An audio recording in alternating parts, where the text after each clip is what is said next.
Hola, este video es correspondiente a la especialidad de urgencias médico-quirúrgicas del Hospital General de Zona número 8. Nosotros somos el equipo 2 y el día de hoy se expondrá desequilibrio hidroelectrolítico, especialmente sodio y potasio. A continuación haremos el diagnóstico y tratamiento de la hipercalemia. Como ya se ha mencionado en el video de hipocalemia, los trastornos del metabolismo del potasio se encuentran entre las alteraciones electrolíticas más frecuentes en la práctica clínica, siendo su espectro de gravedad variable, desde la hipocalemia leve inducida por diuréticos a la hipercalemia grave de consecuencias fatales. Tanto la hipo como la hipercalemia ocasionan alteraciones de la repolarización de la membrana celular, que dan lugar a diversas manifestaciones clínicas, siendo las más graves las que afectan al sistema cardiovascular. El movimiento transcelular de potasio depende de diferentes factores. En condiciones fisiológicas, las más importantes son la insulina y la estimulación beta-adrenérgica. Ambos aumentan la captación de potasio por las células mediadas de la estimulación de la bomba sodio-potasio adenil fosfatasa o sodio-potasio ATPasa, que ante situaciones en la membrana celular, la bomba sodio-potasio ATPasa cataliza la entrada de 2 moles de potasio a la célula por cada 3 moles de sodio que salen, generando el gradiente electrolítico intracelular. La hipercalemia se define por la concentración sérica de potasio por encima del límite superior de la normalidad, es decir, un potasio mayor a 5 o en algunas otras bibliografías mayor a 5.5 miliequivalentes por litro. Su gravedad se ha de clasificar recientemente en función de las alteraciones electrocardiográficas asociadas. La hipercalemia es la más grave de las alteraciones electrolíticas porque puede provocar arritmias ventriculares fatales en minutos. Las manifestaciones cardíacas y neurovasculares se deben funcionalmente a hiperpolarización de la membrana celular, encontrando ondas T acuminadas, prolongación del PR y QRS, aplanamiento de la onda P y por último arritmias ventriculares. El diagnóstico principal de hipercalemia se realiza mediante la toma de electrolitos séricos, encontrando niveles superiores de 5.5 miliequivalentes por litro. Algunos procesos originan faltas elevaciones de potasio en sangre, como lo marca nuestro algoritmo hacia la izquierda. Las muestras de sangre que se han dejado reposar mucho tiempo antes de hacer la determinación de laboratorio son de las causas más frecuentes, ya que se producen grandes variables de hemólisis.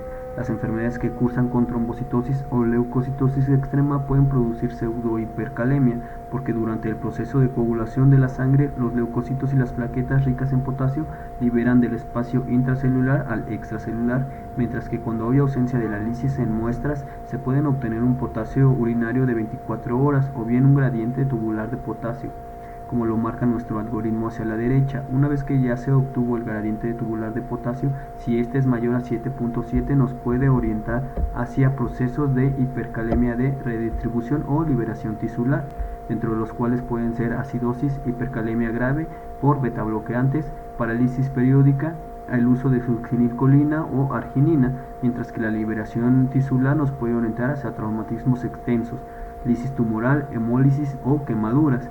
Y bien, si nuestro gradiente tubular de potasio es menor de 5 o menor de 7, tienden al filtrado glomerular de disminuido.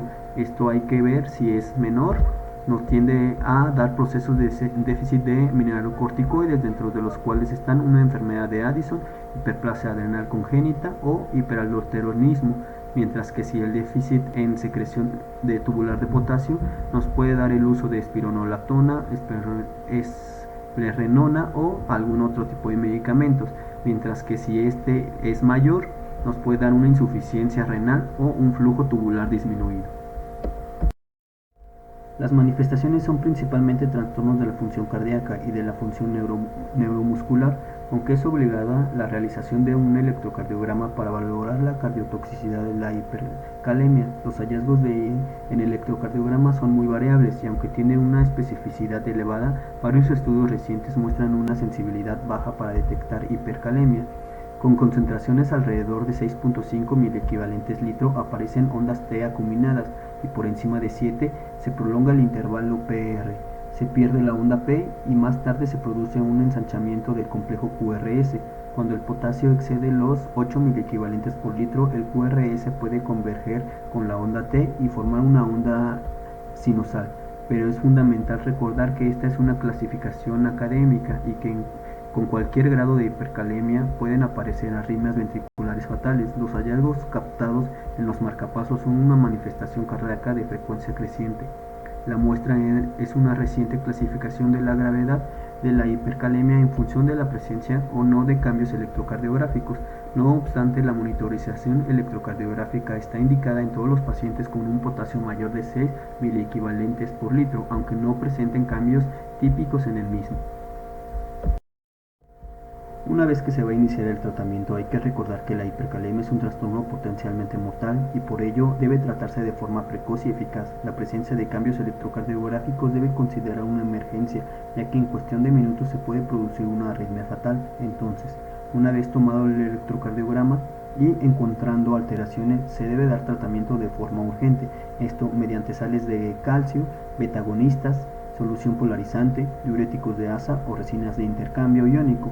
En caso de presentar insuficiencia renal severa o hipercalemia refractaria, se prefiere el tratamiento sustitutivo de la función renal, esto mediante diálisis o hemodiálisis. Sin embargo, en caso de encontrar ausencia de alteraciones en el electrocardiograma, se deberá destacar una pseudohipercalemia e iniciar una evaluación etiológica y tratamiento a largo plazo.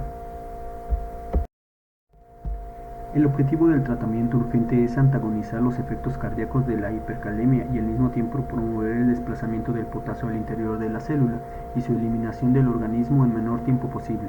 Como medidas terapéuticas nos basamos dentro de tres principales, las cuales son la estabilización de la membrana, la transferencia de potasio a nivel intracelular y la eliminación del mismo. Una vez iniciada con las medidas antihipercalémicas, debemos decir que la administración de gluconato de calcio es la primera medida terapéutica de un paciente con manifestaciones electrocardiográficas de hipercalemia. Hay que tener presente que esto no disminuye la concentración de potasio plasmático y debe ir seguida de otras medidas distintas a promover la entrada de potasio al interior de la célula. Dentro de las mismas, el salbutamol nebulizado o IV y la solución polarizante de forma IV son las intervenciones de primera línea que están mejoras sustentan por la literatura y la práctica clínica. El gluconato de calcio aumenta el potencial de umbral cardíaco, aumenta la velocidad de propagación del impulso y estabiliza la membrana miocelular. Esto se debe administrar a una dosis de 10 a 20 mililitros al 10%. Entonces hablaríamos de 1 a 2 gramos de gluconato o cloruro de calcio cada 3 a 5 minutos hasta notar cambios electrocardiográficos, iniciando su efecto de 1 a 3 minutos post intervención con una duración aproximada de 30 a 60 minutos. Dentro de los efectos adversos a ver o a revisar, poco comunes pueden ser la hipercalemia inducida. En general, la acidosis metabólica se asocia con hipercalemia y la alcalosis con hipocalemia. Las alteraciones respiratorias del equilibrio ácido-base ejercen muy pocos efectos en la distribución transcelular del potasio. En la acidosis inorgánica, los hidrogeniones del medio extracelular entran a la célula y se produce una salida masiva de potasio para mantener la electroneutralidad. Este fenómeno es menos causado en la acidosis con anión GAP aumentado, producidas por ácidos orgánicos, de forma electroneutra al interior de la célula por el cotransportador de ácidos monocarboxílicos. Por ello, se reduce el gradiente eléctrico, favorable a la salida de potasio de la célula, siendo más permeable y penetrando más fácilmente en las células. En la alcalosis metabólica ocurre lo contrario. Al aumentar el bicarbonato sérico provoca como mecanismo de tapón la salida de hidrogeniones del interior y esto produce la entrada de potasio para mantener la electroneutralidad. La entrada de potasio a la célula se produce incluso cuando el pH plasmático no está en límites alcalóticos. Esta acción es el principal en la que se basa el tratamiento de la hiperpotasemia o hipercalemia con bicarbonato. Aunque es considerado la medida menos eficaz, el bicarbonato se administra en 100 ml de bicarbonato de sodio en 5 a 10 minutos con una duración del efecto máximo de 2 horas, presentando un mecanismo de acción de redistribución a nivel de la célula. Como tercera medida antihipercalémica tenemos la solución polarizante. Esta estimula rápidamente la entrada de potasio a la célula, estimulando la bomba sodio-potasio ATPasa. La administración de una sobrecarga de glucosa en el paciente con una reserva de insulina intacta promueve la liberación de insulina y por ambos va a producir una hipocalemia. Una elevación de la concentración de potasio también estimula la liberación de insulina. En la solución polarizante se administran 5 unidades de insulina de acción rápida y 25 gramos de glucosa por 30 minutos, o bien se pueden administrar 10 unidades de insulina de acción rápida en 50 a 60 gramos de glucosa, iniciando a los 30 minutos con una duración aproximada de 3 a 6 horas, presentándose como medida de redistribución y puede producir como medida de adversa una hipoglucemia o bien una hiperglucemia.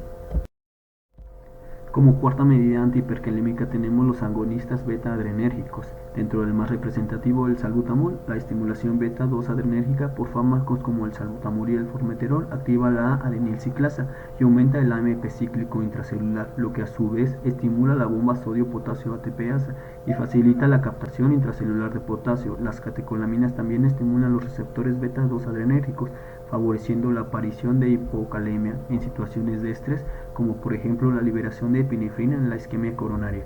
De forma inversa, los agonistas alfa-adrenérgicos como la fenilefrina inhiben la entrada de potasio al interior de la célula.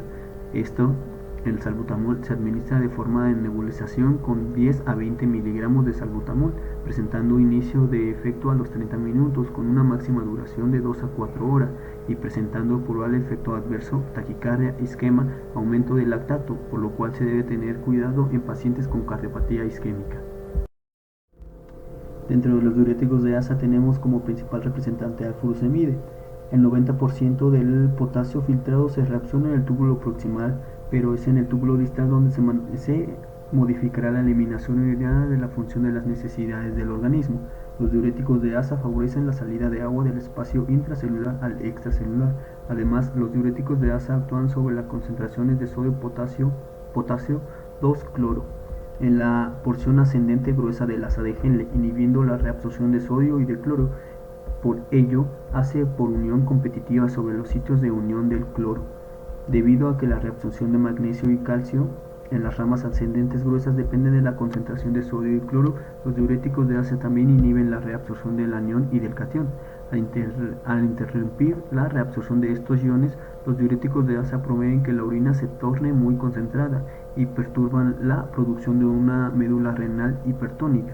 Sin embargo, concentraciones medular al igual dispone de menor presión osmótica que le permite la salida hacia el túbulo contorneado distal, aumentando últimamente la producción de orina. Esta diuresis se regresa menos agua a la circulación sanguínea, lo que produce una disminución del volumen sanguíneo. En el caso de furosemide se administra de 0.2 a 0.4 miligramos por kilogramo de forma intravenosa, si el paciente no tiene algún daño de lesión renal aguda. Una vez que el paciente ya tenga lesión renal aguda o enfermedad renal crónica, se puede administrar de 1 a 1.5 miligramos por kilogramo de forma IV, siendo su efecto de forma variable dependiendo de la dosis o la concentración que se esté administrando y pudiendo presentar como efecto adverso hipovolemia, hipocalemia o hipomagnesemia. Por último y no menos importante tenemos la hemodiálisis o la hemofiltración. Como existe en la enfermedad renal crónica o las medidas mencionadas fallan, es preciso recurrir a la diálisis. La hemodiálisis es el método más seguro y eficaz y debe usarse precozmente en pacientes con enfermedad renal crónica o hipercalemia grave. Es preferible utilizar baños de diálisis sin glucosa o con la menor concentración disponible para evitar la liberación de insulina, con el consiguiente desplazamiento del potasio al interior de la célula y la menos disponibilidad de potasio extracelular susceptible de ser depurado. Por la misma razón, se debe suspender la perfusión de glucosa e insulina al iniciar la diálisis. Por último, aquí les dejo un resumen sobre las medidas antihipercalémicas para que sirva de repaso y puedan sintetizar la información. Por el momento ha sido todo de nuestra parte y nos vemos en la otra ocasión con un nuevo tema sobre el área de urgencias médicas quirúrgicas. Gracias.